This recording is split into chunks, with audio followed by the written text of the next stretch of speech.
Brianna from New York. Please like and subscribe. I was raised by my single dad who owned a multi-million-dollar company. Even though he was super busy, he always put me first, and I felt truly loved. He worked from home till I was 3, and then he hired the best nannies to take care of me while he was away. Life was good until one day, something really strange happened. I was 4 years old when one night I saw Dad working really late, and I decided to make him some hot chocolate. As I walked over to his desk, I suddenly tripped on the carpet and spilled it all over his laptop. Oh my God, Brianna, you fried my laptop. It has so much important stuff on it. Suddenly, I felt something happen to my face. I could feel my lips and nose and cheeks twitch uncontrollably. Dad noticed it and immediately took me to the doctor. She told us that face twitching was an involuntary condition, and it just happened to some people when they were stressed. There wasn't really any cure for it.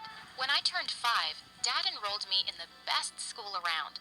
In the first lesson, the teacher asked us all to write a few lines about ourselves. But this girl next to me kept talking so loudly with her friends, I could hardly focus. Hi, can you make a little less noise, please?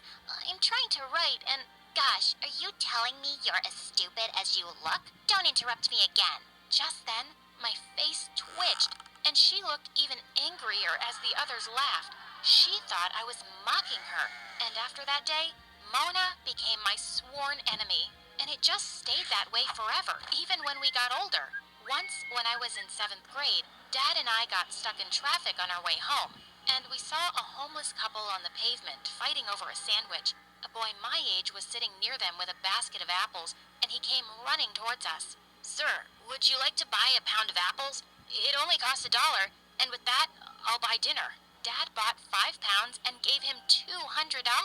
The boy's face lit up and he skipped off happily. Poor kid. He should be in school, but his parents can't afford it. Dad, why don't we do that? Let's send him to school. Please? Can we? He smiled and nodded. A week later, Dad enrolled him in my school, and when the teacher introduced him to the class, I found out his name was Jack. He didn't seem to recognize me, and I never brought it up that I'd seen him before, or that my dad was the one who helped him.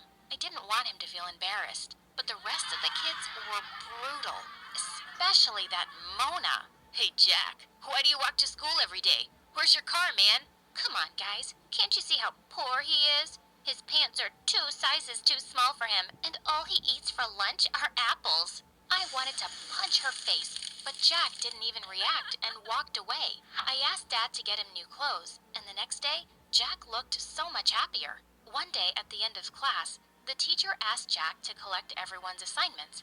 As he was walking through the aisle, someone stuck a leg out and he tripped and landed hard on the floor. I rushed forward to help him, but Mona got there first and threw a whole bottle of ink on him. That was it. I grabbed her bag and threw everything out of the window. She screamed and pulled my hair. I turned around and slapped her face. As we wrestled, we went crashing into a poor kid's solar system project, sending planets flying everywhere. We both ended up in detention, but it was worth it. The next day, I saw Jack walking towards me in the hallway, and I felt nervous. It was the first time we'd be talking. As he got close, my face started twitching. He stopped and abruptly turned away. Oh no! Jack, please stop. I didn't mean to tease you. You just wrinkled your nose like I'm something disgusting. I thought you were different after what you did yesterday. Just let me explain, will you? I told him about my condition and his face softened. We started hanging out after that, and soon we became friends. Well, I started having a small crush on him. He was sweet and simple, unlike any of the other rich, hoity-toity boys I knew. A few days later, at a park entrance, someone was selling lottery tickets, and we both got a ticket each for fun. The results were posted online the next day, but Jack said he was too nervous to look. I laughed and took both tickets and started scrolling through the results. My eyes almost popped out when I saw some numbers. The winning one was mine. OMG, I'd just won the $10 million lottery. I didn't really need it, but this money could change Jack's life. So without another thought, I switched our tickets. Oh my god, Jack, you've won freaking $10 million. Can you believe this? He stared at me in shock, then started whooping and jumping around like a crazy monkey. It was the best moment of my life. I was so excited to meet him after the weekend, but as soon as I entered school, I spotted him in a corner surrounded by some kids, including Mona. Gosh, couldn't they just leave him alone? I rushed forward and shouted, "Just knock it off and stop bullying." No, no, Brianna, relax. They're my friends. I stared at him in disbelief. Friends? These guys? Turns out, Jack was on the local news for being the lottery winner, and now everyone in school was suddenly his friend. Kids were swarming over to our table at lunch and nearly knocked me off trying to sit closer to him. Everyone wanted to know what he'd do with his millions. And well, he was spending them.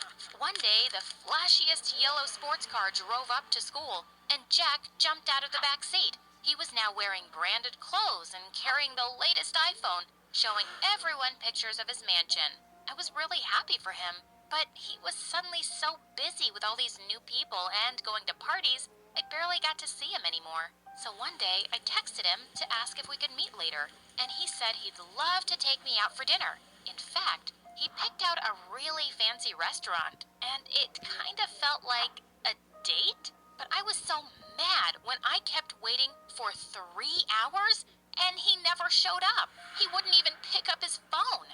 On my way home, we were driving past some cafes when suddenly I yelled at my driver to stop. I spotted Jack under a streetlight, putting his scarf around a girl's neck and pulling her in for a kiss. And the girl was freaking Mona. I stormed over to them.